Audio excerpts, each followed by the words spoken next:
Mwaramutseho abateze amatwi Menya n'ibindi TV. Uyu munsi tugiye kuganira ku nshinga bita manger mu gifaransa ivuga kurya. Turareba manger au présent et au passé composé.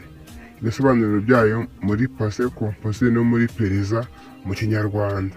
Umuntu rero uri bukurikire iki kiganiro arabazi manger au présent et au passé composé mu kinyarwanda. Ubu rero ntimucikwe mukurikirane verbe manger au présent et au passé composé mu kinyarwanda. Murakoze, twagiye rero. Verbe manger au présent bivuga ngo ishinga kurya mu gihe cy'ubu. Je mange ndarya, tu manges urarya, il mange urarya, nous mangeons turarya, vous mangez murarya, il mange bararya. Ça c'est le verbe manger à l'indicatif présent. Urugero, je mange le manioc, ndarya imyumbati. Tu manges le manioc, urarya imyumbati. Il mange le manioc, ararya imyumbati. Nous mangeons le manioc, turarya imyumbati. Vous mangez le manioc, murarya imyumbati.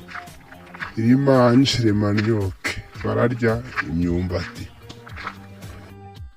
Noneho tugiye kureba verbe manger au passé composé n'ubusobanuro bwayo mu kinyarwanda.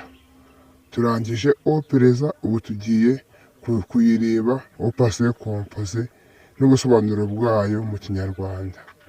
Ntimujye kure rero, mukomeze mukurikire, twagiye. Passé composé ni igihe gihise. Ubwo turavuga j'ai mangé, nariye. Tu as mangé, wariye.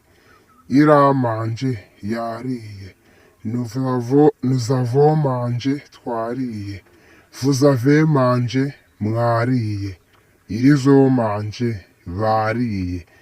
Cyangwa ils ont mangé, bariye. Mbibutse yuko ere ikoreshwa kuri femine naho iri igakoreshwa kuri masculine. Tugiye rero gukoresha manger mu nteruro au passé composé tubisobanura no mu kinyarwanda. J'ai mangé le manioc, nariye imyumbati. Tu as mangé les pommes de terre, wariye ibirayi. Il a mangé